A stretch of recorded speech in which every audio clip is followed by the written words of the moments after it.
The year is 1927. An American engineer, scientist, and inventor, Philo Taylor Farnsworth, creates the first all-electronic television. He called it the image dissector, which sounds very gnarly.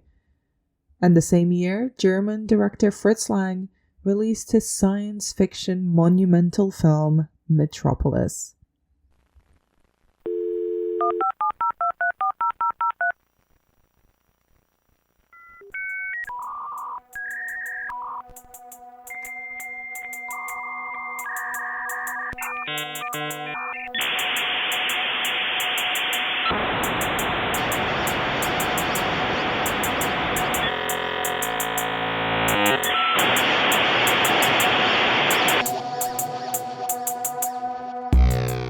Welcome to the Final Ghost Podcast. I'm Anna Bogutska, your podcast host. I'm a critic and the author of Feeding the Monster, and in this series of the show, I'll be journeying through the intersections of horror and technology, from the very first robots of the silent era to the most recent AI villains. Welcome to our deep dive into machines. Every episode, I'll be joined by a guest to discuss a film or two and how it captures our fears and anxieties around technology and the place it holds in our lives. In this first episode, I'm joined by regular guest, film writer, author, and film historian Pamela Hutchinson to talk to me about another Fritz Lang classic, the epic Metropolis.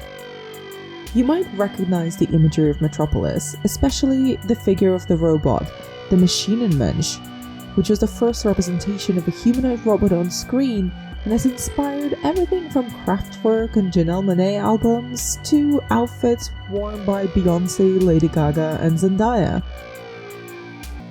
Metropolis is set in a futuristic urban dystopia and follows the wealthy son of the city master as he discovers class consciousness and attempts to mend the gulf between the workers and the city rulers, and also to gain the love of Maria, a teacher and saintly figure to the workers. Meddling in the middle of that is a Dr. Frankenstein-esque mad scientist who creates a robotic doppelganger of Maria to infiltrate the workers and instigate riots. It gets messy, and it's beautiful. Remember to subscribe and review the podcast if you enjoyed this episode. We're available on all the usual platforms, as well as publish extra content over on Patreon. You can also see what other films I'm going to be discussing this series over on our Letterboxd page, and all of this is linked below in the show notes.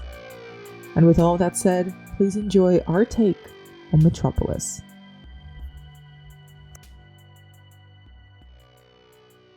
The world changes on a Tuesday, that's what they used to say. Did they? Who used to say that? Was it Fritz Lang? No. Facebook, Meta, Mark Zuckerberg, they always used to roll out tweaks to their algorithm on a Tuesday. So it would be like the world changes. So if you're trying to do media, like either social media or like news media or whatever, or trying to use it for campaigns, the world changes every Tuesday. I don't know why I've remembered that. But yeah, but I presume it's only more relevant now than it was when I had it. The world changes every Tuesday. Did you not hear that?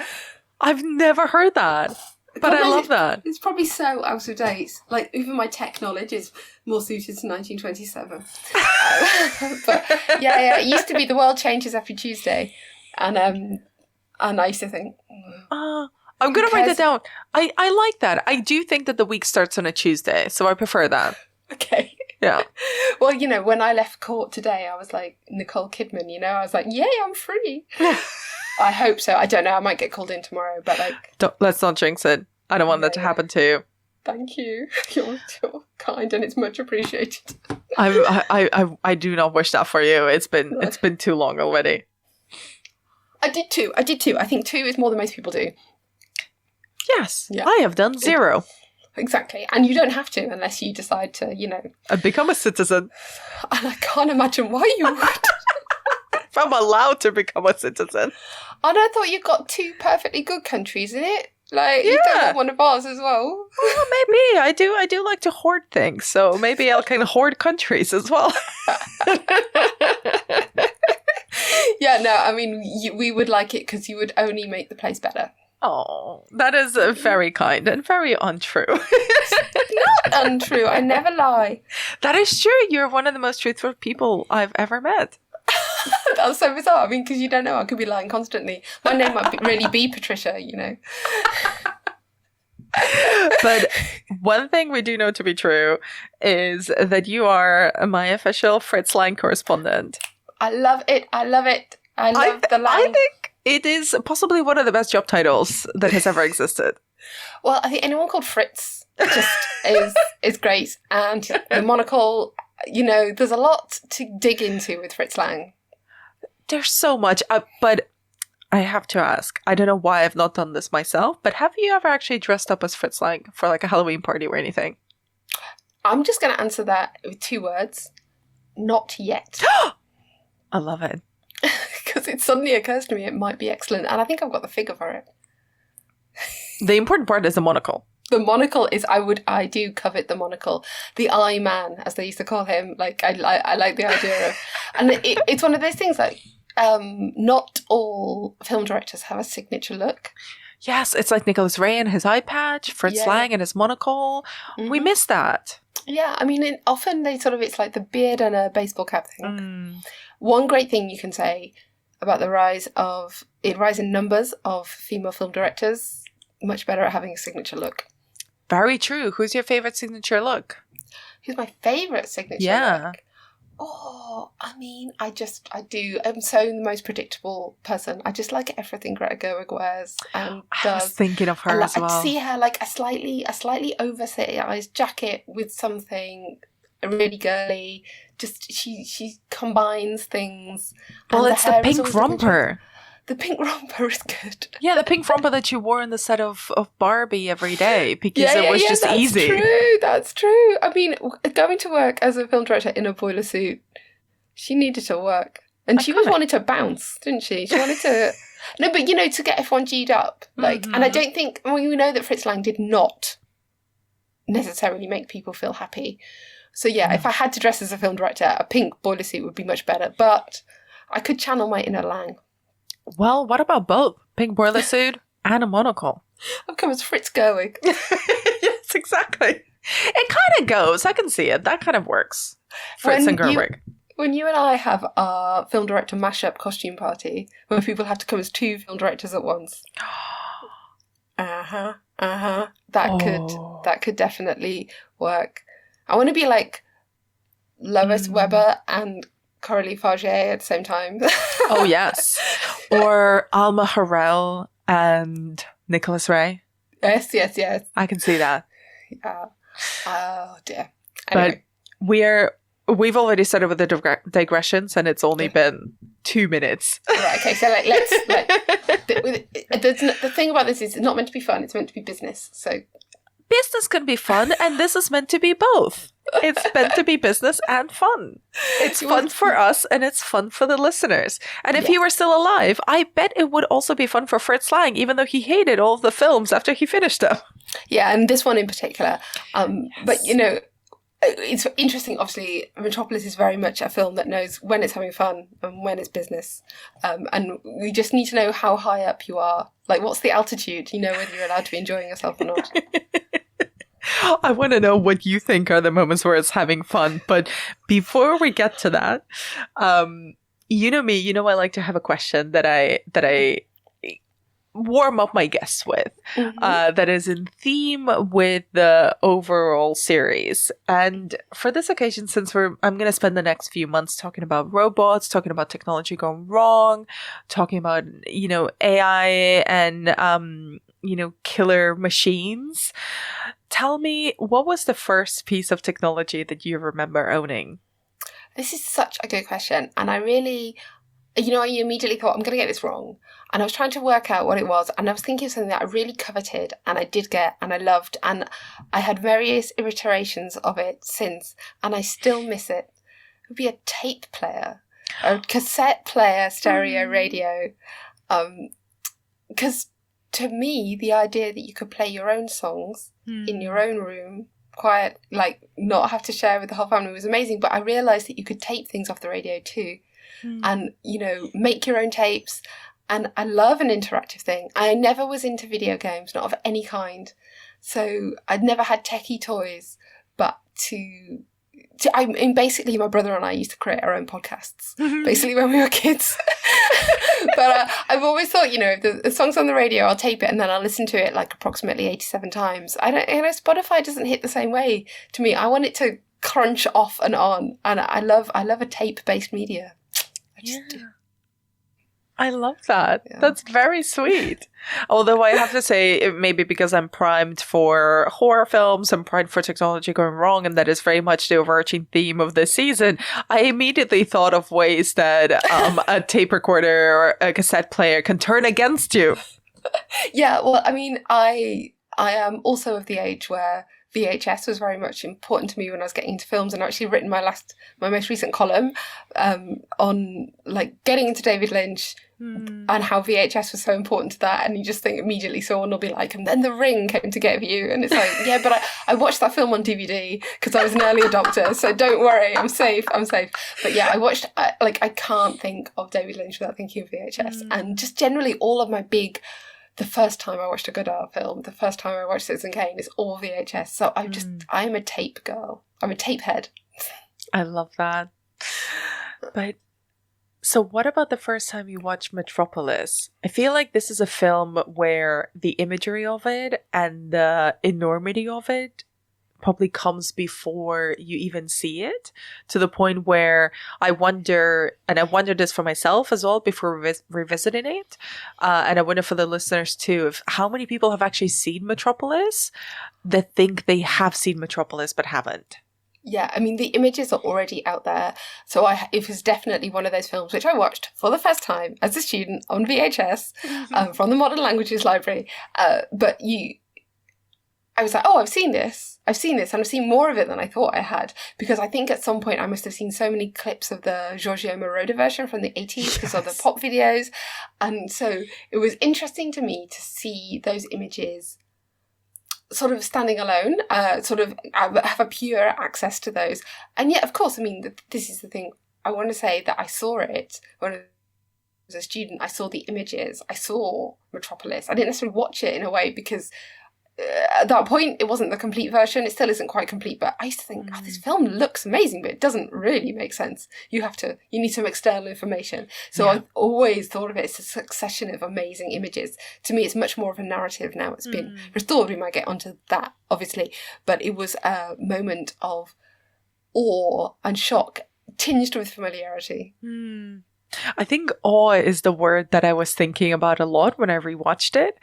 And it's, I think I watched the Giorgio Moroder version first when I was in university, but the images are so overarching that you remember particular scenes, particular images, and you've seen them replicated so many times. I'm sure we'll talk about kind of how the fingerprints of Metropolis are all over the history of cinema, but it's fascinating how all of these images are treated with they're so enormous and treated with such awe, and it's still the feeling that comes through even as you watch it almost 100 years later. What is this disastrous, complicated history that it has from the original 2.5 hour long version that Fritz Lang premiered in 1927 to then that kind of confusing series of images that you watched on VHS? So it's a case of how the mighty have fallen. So I'm going to do this as quickly and concisely as possible. But basically, lots of competition in the German film industry in the 1920s. But basically, one studio is the king of all the studios, the most successful, the biggest studio is UFA. And that was able to let directors do something special, be auteurs. And Fritz Lang was the top person there. So when he's making Metropolis, he ends up spending 5 million marks. Right. This film, he's made monumental films. That's what they called them, monumental films like Die Nibelungen. He'd made these massive films. He made an even more massive one. It could not have been more hyped. And actually then the critical response was not amazing. And what also happens, it went to America, and the American version, because they think, no one's going to sit through a German film, they cut down this terrible, we'll get rid of this plot. We'll get rid of an entire character called Hell because people will think it means hell. And all kinds of decisions that are shall we say, deeply regrettable. And then the terrible thing happens, a lot of silent films get lost. And so we were left with only the terribly cut down version. We were left with the, how can we make this more palatable to American audiences who want to watch it in a hurry version, rather than this grand statement. And, maybe if it had a slightly better reception, maybe if it hadn't sort of tanked the fortunes of UFA when it came out, we'd have had a better chance of keeping it. So for a long time, you could see, there were various restorations. You could see a version where people had bridged it to make sense. Giorgio Moroder, great music producer, makes a version with all kinds of effects and colour and cuts out the intertitles and puts on pop songs. And, that's a great time. That's a great time, but it's not a restoration. But then in, I think, 2010... a 16mm version was found in Argentina that was almost complete. So we've gone, in my lifetime, from having the images of Metropolis and a version of Metropolis to having something that is like the real original, as you say, 2.5 hour grand statement, 5 million mark movie that was Metropolis when it came out. This event at all levels, technological, artistic, cultural, and cinematic. We talk about event cinema as though Christopher Nolan invented it, but you and I don't. You and I do not suggest that Christopher Nolan invented anything, as far as I'm aware. I think we've got an agreed memo on that. But there is this thing, and in particular, I bring up the running time only because it seems to be the most tried and the most overused complaint right now that films are too long.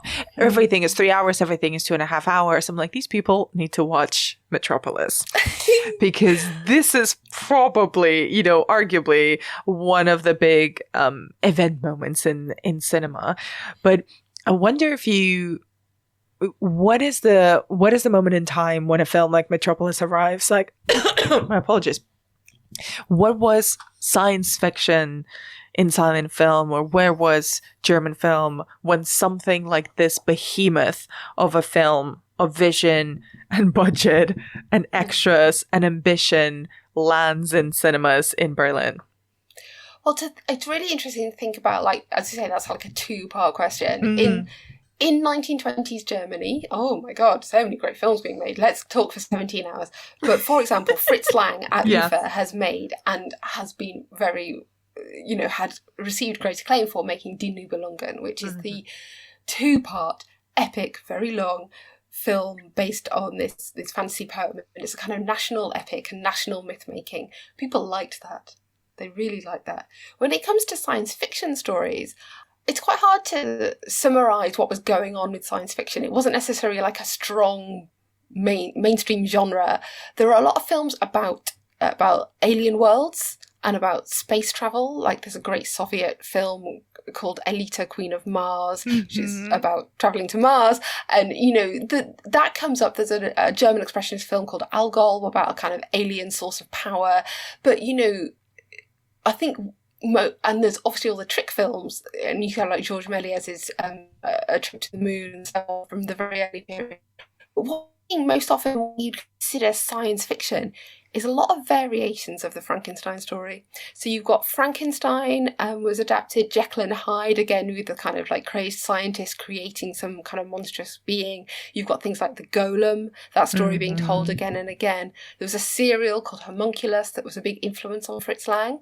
And so I think that you have a sense of other worlds being created, but very much the focus on what you might think of as science fiction at the time is these ideas about building creatures or creating monstrous, people playing God in that way. And that's very much where you can see that a lot of Metropolis comes from, and the idea of Rotwang the inventor and the machine man.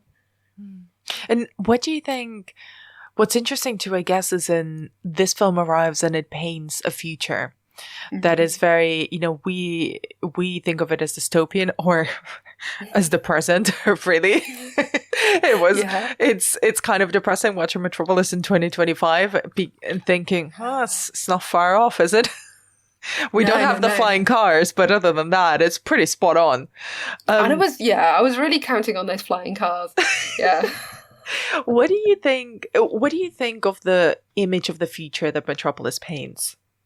Yeah, so the image of the future in this film is really, really, really depressing.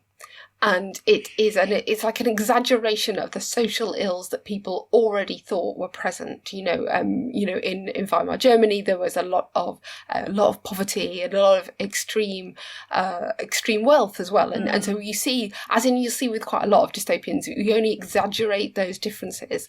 The idea that some people are living this life of luxury and some people are living absolute misery, and it's very common in dystopias, and it's very almost impossible to read now without thinking about what was to happen next in Germany in the 30s, and we may well get into that. Because of this film, and one of the films that Lang and his writing partner Thea von Harbo made next, The Woman in the Moon, they retrospectively became known as futurologists, because a lot of the things, particularly in Woman in the Moon, sort of did come true. They designed things they created things that did in fact become part of space travel. When it comes to Metropolis, there is clearly an inspiration from the fact that all around the world mega cities are growing up, like huge cities, huge skyscrapers, and so we have this exaggerated with the Tower of Babel and the extreme height of the city, and the idea that there's a very clear understanding that there is an underclass of workers, and this is all added into this fear of this sort of seductive appeal of machines, and also the fear of what those machines might do. So, I mean, one of the reasons that Metropolis is way more than just these stunning images is that every sort of dark detail of this future world does resonate with something that's really quite powerful, and we will be able to pick it out in 2025, in 1998 or whatever it was that I first saw it. In every time in 1984, growing up in the 1980s, there were adverts based on Metropolis on British TV. And these images have always been a way for people to kind of people have used these images to express lots of ideas subsequently, and so now we see in these stunning designs hints of like 17 different terrible futures, I think. What do you think are some of those darkest details that those images contain in them? I think there is the extreme difference. So we have, if anyone hasn't seen the film, you very early on you get to see that up at the top of the city in the sunlight, the sons of the town's leaders are living a life of luxury, and it's excessive and decadent. But down below, people are living without daylight. They're doing 10-hour shifts in the machines, and I think the real horror is that the machines rule everything. Like, so the people that work on those machines, they are not operating machines, but they're basically being operated by the machines. They are only really watching the machines, while the machines take over everything that could run the city, that could run the power, that could, differentiate between what is good and bad, what ethically or morally should be done in the city.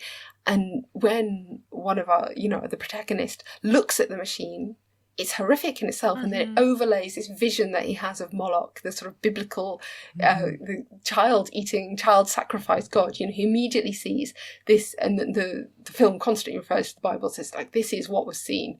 This is what was foretold as the end of the world. The idea that we could be voluntarily giving ourselves up to this inanimate horror. And it's that inanimate horror coupled with the sort of callousness of the people at the top of the tree that really, really is quite chilling about this film. I think that's the most chilling element, and those images are truly grotesque, even, in 2025. But what fascinated me is that the image that remains of Metropolis, the cover girl really is the machine person. I don't dare pronounce the word in German, but the kind of the really beautiful sculptural feminized robot that is created by the Frankenstein-esque inventor that lives in the city, that kind of sort of is at the will of the boss or the overlord of the entire city. But that is a very seductive, very polished, obviously it's been sort of colorized to look gold, but it's a black and white picture. So it's this really shiny, beautiful machine in the shape of a human that is a very different kind of machine than the one that is completely victimizing and controlling a vast majority of the population of Metropolis. Yeah, so this is the kind of technophilia aspect of it. You know, this robot, is one hot robot. It's totally glamorous. There's this seductively sculpted feminine figure. And in fact, you know, this was this big production, you know, this massive movie. And lots of press was given over to telling people like how the special effects, how the massive sets were being built, all this kind of thing. The transformation scene where they create the robot, which is remarkable, incredible. They didn't say anything. For decades and decades and decades. No one would tell you how they did it. So no, it was a secret. And like sometimes Lang would say something and it would be, you know, a fib. But so, you know, for example, the rings of light that goes up and down over the robot's body, they didn't tell you how it was made. It was only when one of the people working on it wrote his memoirs came out decades later. And it's a long thing. It's, you know, it's neon lights being dragged up and down over a black velvet silhouette. And then that's overlaid onto footage of the robot. And there are scenes in which, you know, the poor actress, Brigitte Helm, is inside it. And scenes when she isn't. It involved a phenomenal amount of labour. And then they wrap that up in the mystique of not telling people how they've done it. And it's still a wow moment. Even though you've seen that clip 100 times, clipped in more pop videos than you've had hot dinners. Like, it's still a phenomenal moment. And it's still a moment of beauty and wonder within the film. I'd say, you know, you do something, whenever you see something beautiful in the film elsewhere, it's kind of already editorialized as like, you know where you are, you know how high up you are, you know where you're viewing it from, and you're worried about what you've already been given reason to worry about what's underneath, whereas you are allowed to just let your jaw drop to the floor at the creation of the Maschinenmensch. Good job. I pronounced that wrong too, but I just said it because it's fun to say mensch. I think you're absolutely right. It still creates awe, and it's both this awe and this horror because you're seeing machinery and technology both at its best and at its worst. But I wonder if we pedal back a little bit and talk about Fritz Lang and his wife, who is the screenwriter of the film and of many of his other films, including one that we spoke about last year, Thea von Harbou. I've always said Harbou, but I don't know. Harbou. Actually, I'm gonna go with that. I like that better. Thea von Harbou, a woman who made very bad choices almost immediately, only a few years after this film. But how does their collaboration work? And how did they work on this film in particular? Because there was a novel that she put out of the same name that is essentially a version of this film, but with different elements. But that was all put out in order to market Metropolis, the film, if I'm correct? Yeah, so, I mean, they'd made so many films together that they were a partnership. So they got together. I mean, the origin story of this couple, wow. So, yeah. Tell me. I mean, we'll the never meet know. cute? It's not so much the meet cute, it's the opposite of cute. Oh. So Fritz Lang and Thea von Harbou were getting it on, and Fritz Lang's wife comes home. And all we know after that is that the wife was dead and the bullet that killed her came from Fritz Lang's revolver. Both Thea and Fritz said that she ran upstairs and killed herself when she saw them together. So let's just say that that's what happened. And then, of course, Thea and Fritz Lang get together, and as a marriage, it's not admirable because Fritz Lang is Fritz Langing all over the place, and Thea she'll do a Thea thing later, but like as a screenwriting and directing couple, they work really well, and they become known for it. And as I say, they're very much at the top of the UFA pecking order. Once you've made things like the Mabuse films and Nibelungen, you become known, and so. There often would be a novel that came out with the film. In this case, for various reasons, the novel came out beforehand. It took a long time to make Metropolis, partly, and they basically wrote this film and the novel in 24, I think, started filming in 25. It finally comes out in 27. So it's a long project. And Thea von Harbou's novel has imagery in it that you couldn't film at the time. You probably still couldn't. I was wondering if I could read you a little bit because yes, please. As long as you haven't had your dinner. I haven't, and now I'm terrified.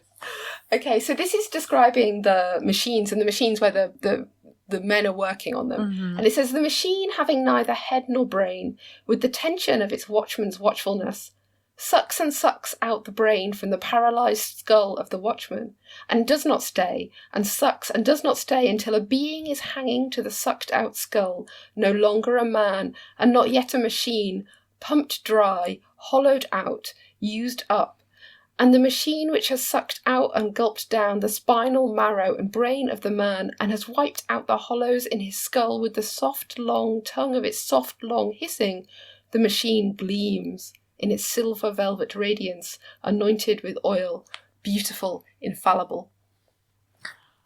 Why was that not filmed? That seems very filmable to me. I mean, it is the essence of the story, the idea that the machinery is being so divine and taking it, but literally the violence enacted on the bodies of the people involved. You know, we have the climactic flood, we have the burning at the stake. To me, that is the Matrix. You know, yes. And that's the film in a way that I always like, the more modern film that I always think of in relation to Metropolis, despite the fact that the more obvious visual quotes are in things like Blade Runner and so on. But it's really horrific. And yet her solution to this, her ending, Thea von Harbu's ending, not Fritz Lang's choice of ending, is this quite wishy-washy idea that, you know, the ruling classes should be kinder to the working classes, that, you know, violent revolt is not necessary and getting rid of the machines is not necessary, but, you know, that the mediator between the head and the hands should be the heart. It's not a message that has really lasted well. It comes across as a bit kitschy. So, like, you know, her version of the story is both more horrific and more schmaltzy than what we might expect from dystopic science fiction these days. Do you think that change into the cornier ending that ends with a literal handshake between the lower and the upper classes, do you think that has more to do with the environment in which this was made, or as a creative choice by Fritz Lang, or even Thea herself? Yeah, it wasn't really Lang's preferred choice, and when he always, as you say, he's quite often quite hard on his films. You know, I think it's the ending in particular that was, he said, you know, that's not, I wouldn't have made that, I'm more politically aware now. I think that it's quite an idealistic idea that, you know, maybe, you know, it's the idea, isn't it, we could all just get along, and anyone who's lived through 2024, or anyone who's lived through, and I shouldn't say that because I don't want to sound flippant about it, but like anyone who's lived through what happened in Germany in the early 1930s, and to be clear, Fritz Lang had a Jewish mother and did get out relatively soon, and Thea von Harbu stayed. She joined the Nazi party and worked for the Nazi film regime. You know, anyone who's lived through that will understand that it isn't just about sort of a little peace talk and a handshake, that you sometimes have to do more. And Fritz Lang is quite moving when he talks about how he felt in the face of that Nazi regime, which very much wanted to welcome him in and say, you could be one of the people living at the top of the tower, you know. And he said, you know, that he felt very helpless in the face of that large regime. You know, I was reading about this in relation to what he said about when he made Big Heat, the film noir about citywide corruption, you know, and he said there are situations where the only way you can stand up is by running away. You know, that's not a good feeling. And so I think that, you know, having lived through what he went through afterwards, he would never have contemplated an ending like that, which says, you know, perhaps actually the people in charge will be kind. You know, it's not necessarily unique, so maybe have to take more action than that. And I wanted to talk as well about your thoughts on, you know, the machine human, which gets essentially a human skin, which is something that I also found deeply disturbing in the film. And I had completely forgotten about that. The robot becomes a spy for the regime or for the overlords of Metropolis, and tries to essentially create or engineer the downfall of the working classes by pretending to be one of them, by pretending to be this kind of inspirational female savior figure called Maria. But it borrows Maria's likeness and her face and her skin essentially to pass herself off as this doppelganger. And I wonder kind of what do you make of this robot, which whether they're acting on behalf of the overlords or of the inventor Rotwang, or whether it's the robot's own agency that is just trying to seed chaos in the city. It's interesting, isn't it? Because, the robot is created, in response to a request from the rulers of the city, but Rottwang has his own agenda, and we can see he has a sort of slightly demented way about him, and, he has, he's thinking about this woman who lived a long time ago called Hel, and he has his own things he wants to achieve, and he wants to see how far his creation can go, and so this is why he sets up this is why we assume he sets up such a bizarre and cruel and manipulative thing. He takes the likeness of a woman who is a teacher and who is trying to sort of support the working classes and standing up for their rights and looking after the children who are so terribly abused in this situation, and he turns her into a temptress who's going to lead people into smashing up the machines and therefore destroying their own homes, and uses sex. Obviously he uses sex to do that, which is very, very effective, but it's weird, and we have seen in our lives that sometimes there are figures who you think of as being on one side, and like people will try and manipulate their image and say, actually, it's like someone telling you that Greta Gerwig took lots of, I've got Greta Gerwig, sorry, that was the most Freudian slip. It's like someone telling you that Greta Thunberg took lots of private jet flights and trying to turn this image of someone that we could believe in into something that's going to make you so, so angry. And she literally whipped people up into a frenzy. And it is incredibly disturbing, and it's incredibly disturbing how well the teenage Brigitte Helm embodies this character. She has a way of acting in this way that's very angular. It's like she has seen the designs of the set, and she's seen the edit, and she's decided to move her body into positions that mimic the edit and the aesthetic of the film. It's really strange. It's really strange. It's really unsettling, especially because she's essentially playing 3 roles, I would say. So she's playing Maria, the human, the kind of really lovely teacher. She's playing the robot in the robot suit, like very angular, quite, doesn't move that much. Yeah. But then in the robot in a skin suit, I know that sounds really gross, but I'm also kind of into how gross it sounds. The robot in a skin suit, she has this really unhuman way of moving, but almost one that is like as if she was programmed to be a sex robot. And there's this great book by Heather Parry, who's a previous guest on the pod, which is all about the obsession with sex robots and how they represent the failures of capitalism. Highly recommend. It's an Inklings book, and I kept thinking about some of the points that Heather was making in her essay when I was watching the film, and the way that there's this imitation of a woman that's moving around with this hidden agenda that has been programmed into her, but the way that she's performing feels almost comically over the top. Like, this is not how a human person or human woman would move or behave, but it's still having the desired effect because the programming is so effective. Yeah, and I mean, and she's fantastic at it, but there's a lot of talk at that time in Germany about the new woman, these young women who are obviously a little bit more liberated, might be interested in politics, whatever it might be, smoking, drinking, short skirts, our kind of gal, quite frankly. And a lot of it is to talk about this speed. There's this idea that industrialization, the machine age, the American influence, political changes and sexuality, the expression of that is adding to this sense of speed, and that these women are dancing and whirling around, and when they settle, everything will have changed. And people use these kind of metaphors, and the famous Weimar metaphor, of course, is dancing on the volcano, the idea that if you look down for a second you'll realise that hell's about to open up. And when Maria dances in her way that is both very sexy and also clearly uncanny, clearly not quite correct, clearly not, it's not sensual, it's not natural, but it's frenzied and it's hot and it's sexy. People are led by her, literally by their eyeballs, and we have these wonderful collages of eyes, when people start looking at her, they will just follow her because of their lust and their kind of mania for the movements that she makes. It's frigging fantastic sequence when she's down in the nightclub dancing, and I've never watched that sequence without, I think, giving myself over to it and being like, yeah, you can see how she's whipping up a mob here. Of course, if you describe it to someone, she dances so much that she brings down the whole nation. I mean, it sounds excessive, but I mean, that's why Fritz Lang's a great filmmaker. He makes that happen. And of course, Brigitte Helm was very young when she was making this film. She was 17, wasn't she? She was 17 when it was released. Oh, what? Yeah. And so she's very much a teenager. She's very young. I mean, she's in that, she's, between the burning at the stake scene and just being in the robot costume, in the dancing.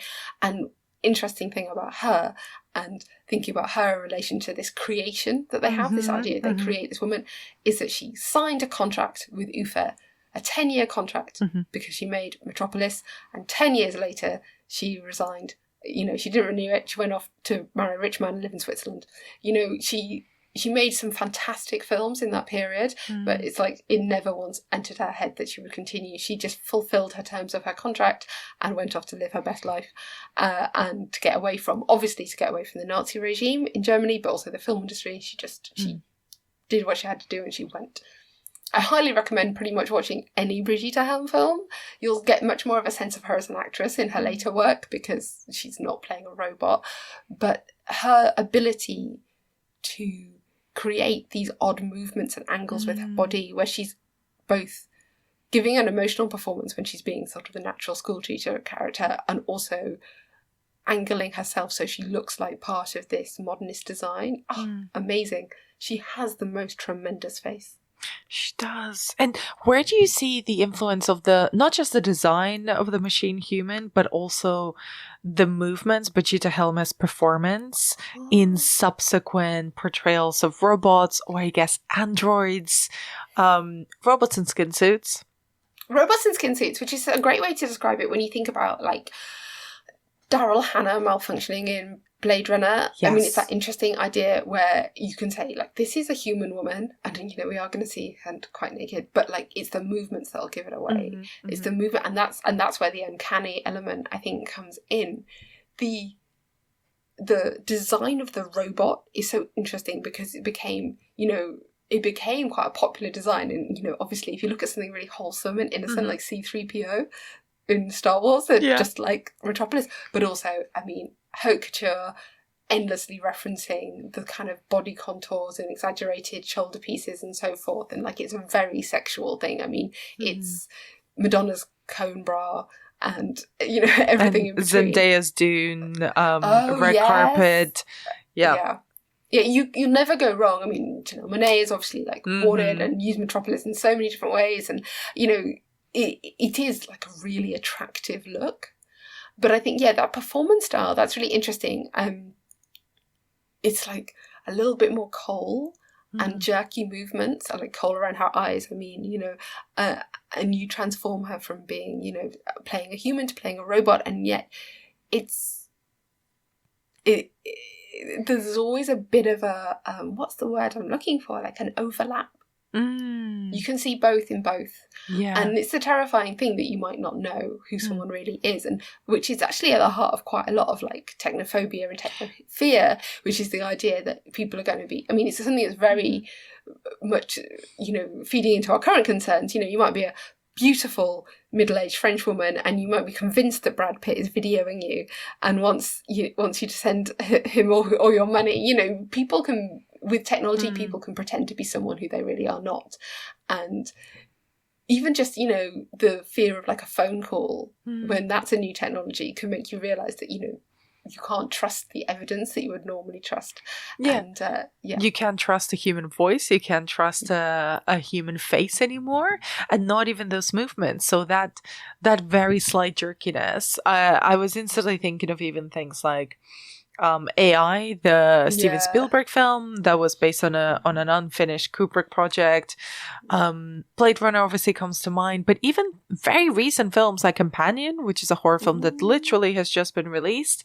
A lot of it trades on, how realistic do we want our machines to be in order to fool us when we want to be fooled, in order to give us the illusion of companionship, the illusion of a body, a person that we can touch and that we can be around, versus we still want them to be just uncanny enough so that we're never fooled, so that they can never have the upper hand on us and we can always tell them apart from quote unquote real humans.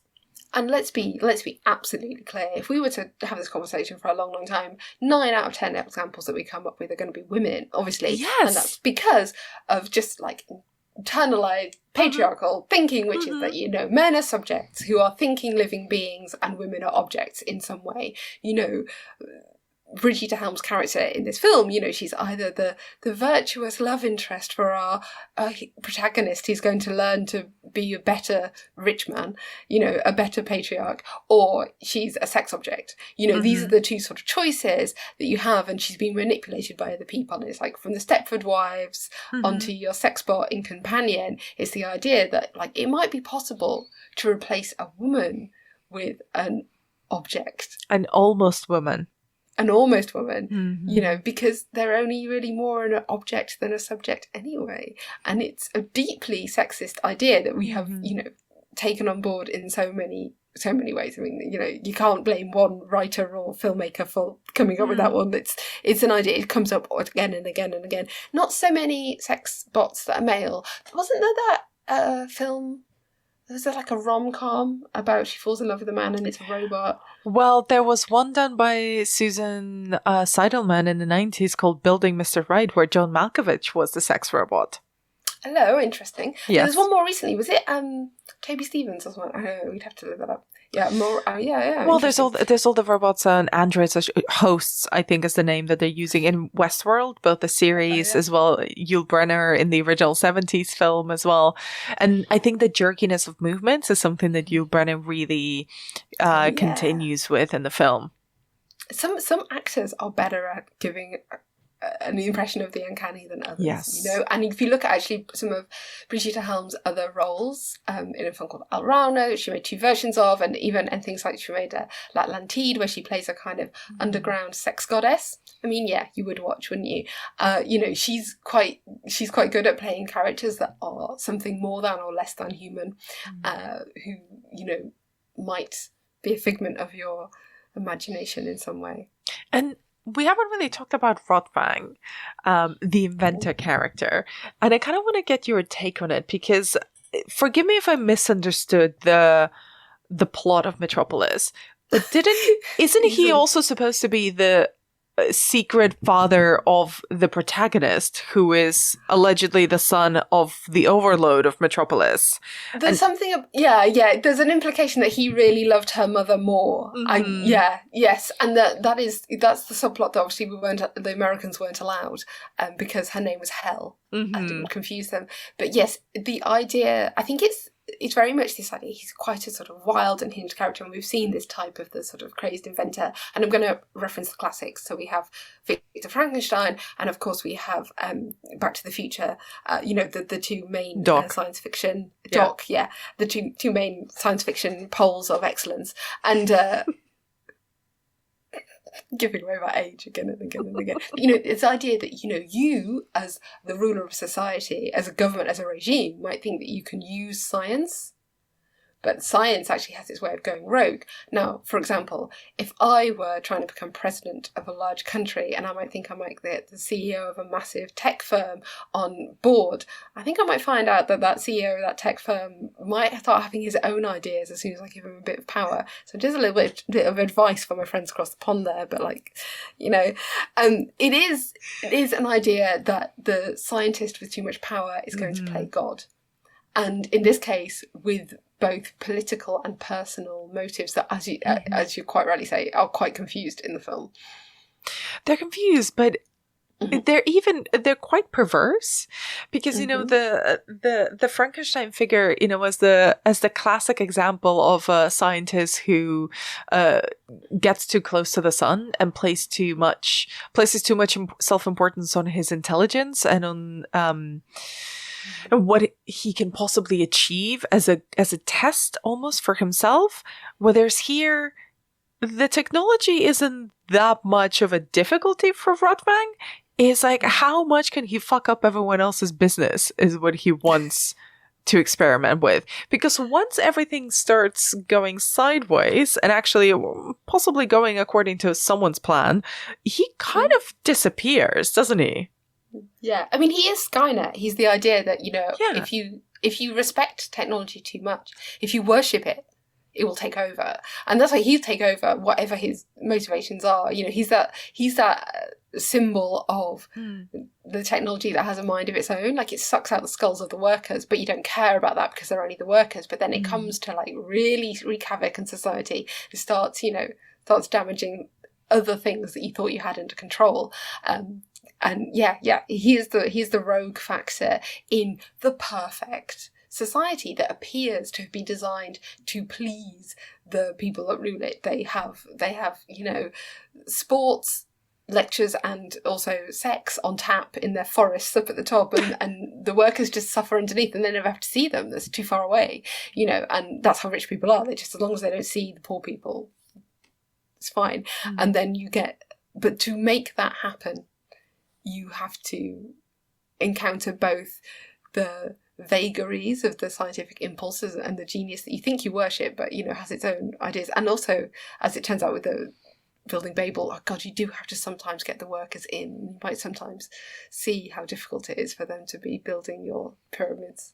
Unless you build an even higher floor and then you just go up and you really make sure you don't see anyone actually doing any work.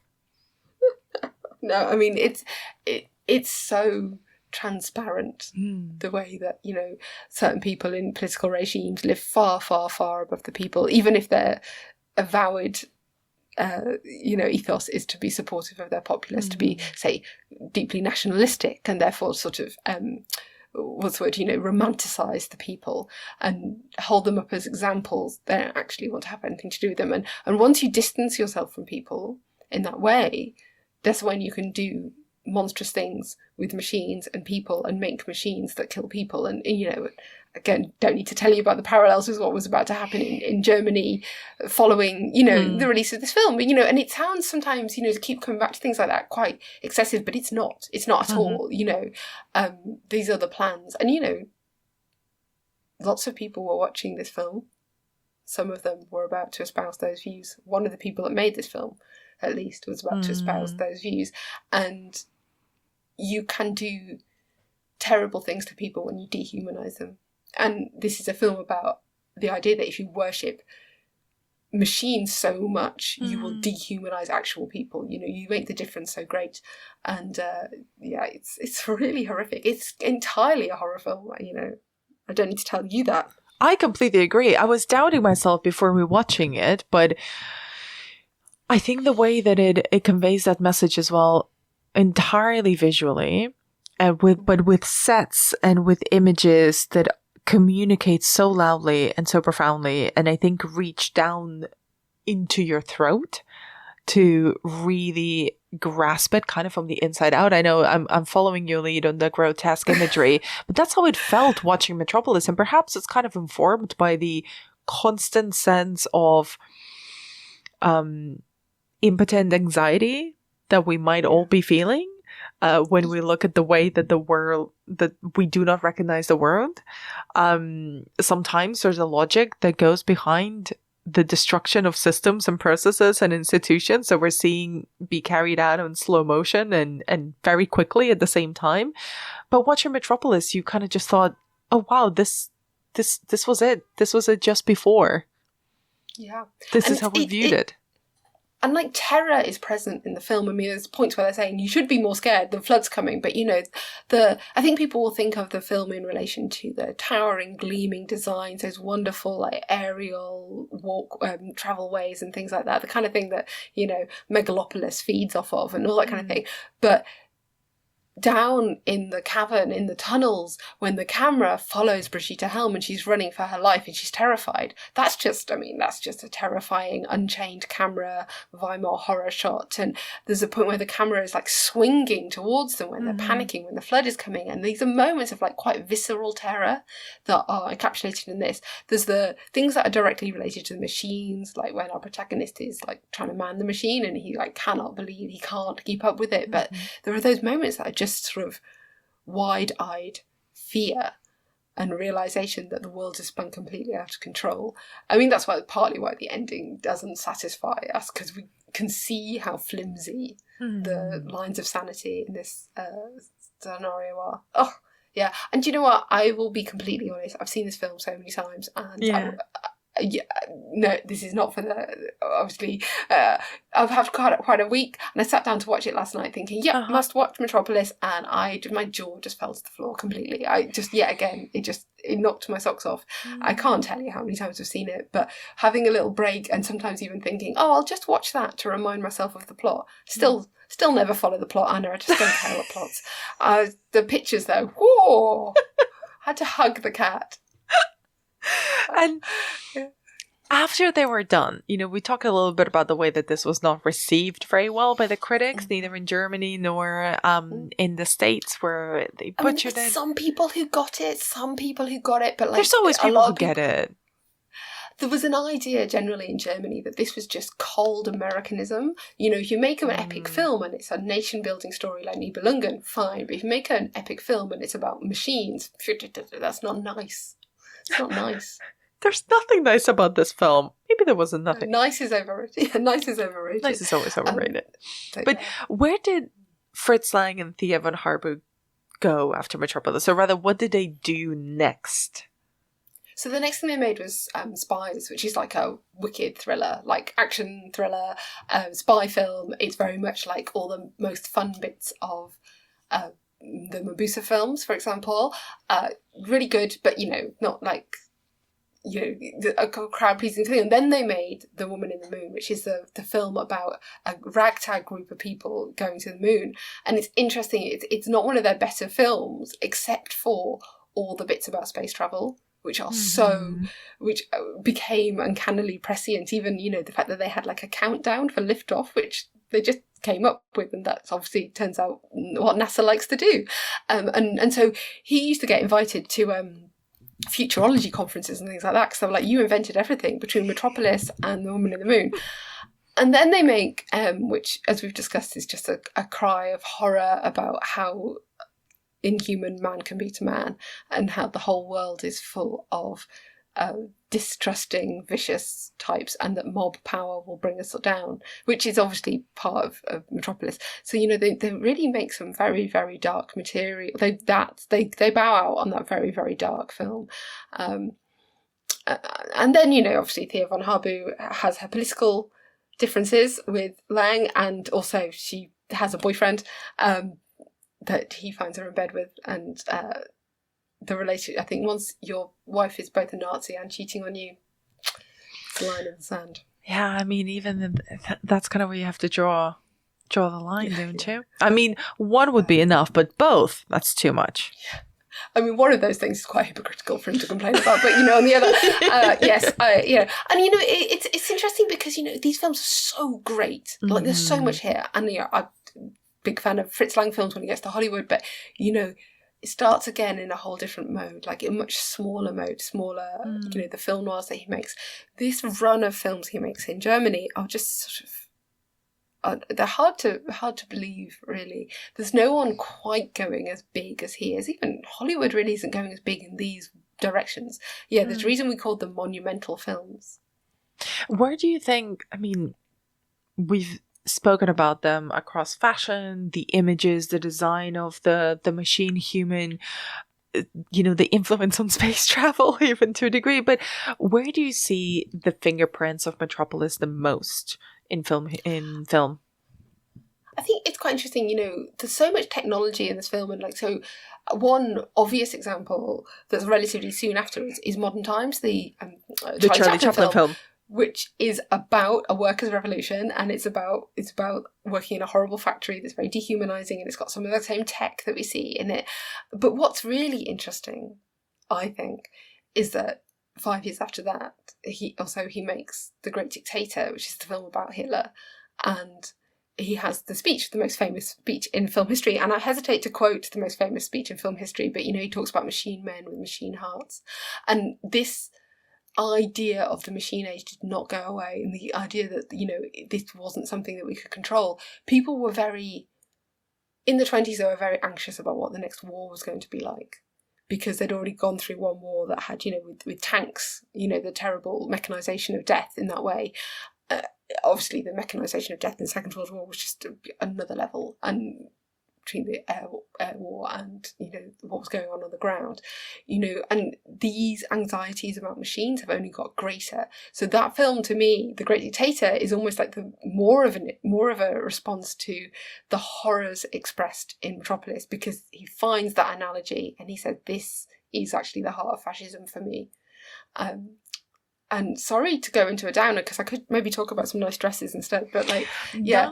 No. Obviously it's a very seductive design and you will see it everywhere, you know, and it's Blade Runner and so on, but I think the essential message of it, and to me it's always been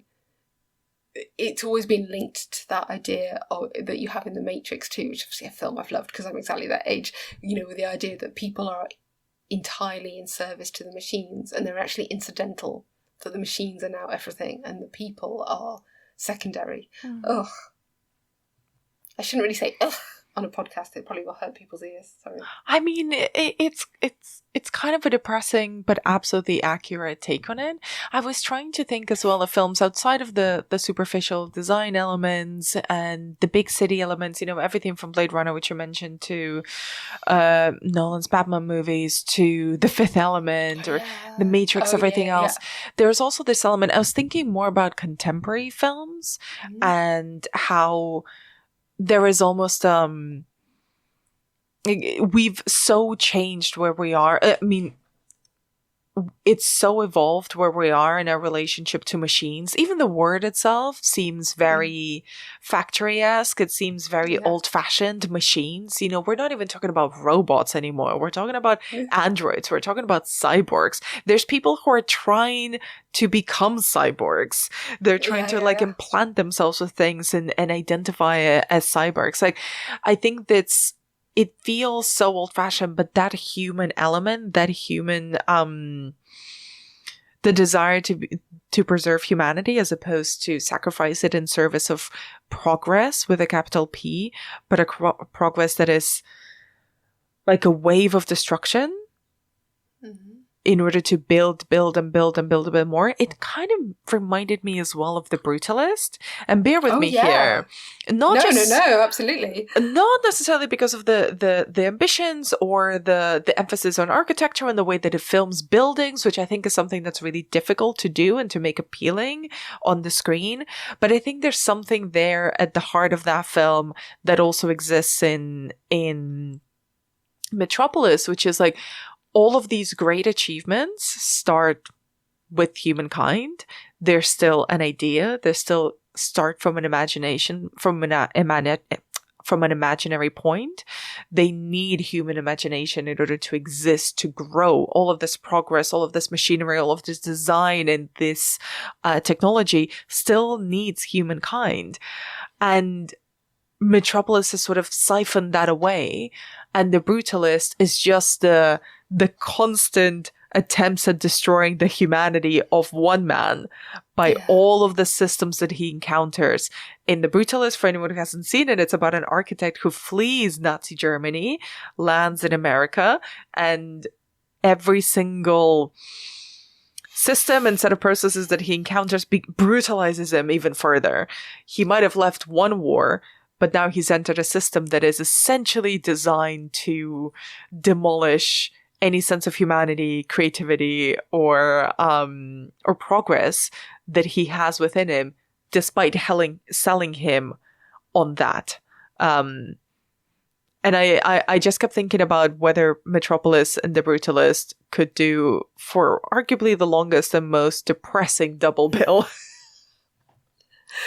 It's so interesting though, because there's a consciousness of like all the protagonist in The Brutalist sort of can do or feels that he can do is leave a monument, leave the statement. And he says, my buildings will endure, people change, terrible things, regimes will fall, but my buildings, because of the way they are made, and also because of what they have to say. So he takes a sort of commercial, private, a private capitalist folly, and he turns it into a testament to his time in the concentration camps. And, you can make these, the design of Metropolis will live on forever and ever and ever. Like, it seems like, people will never forget this. It's always had a life beyond the availability of the film.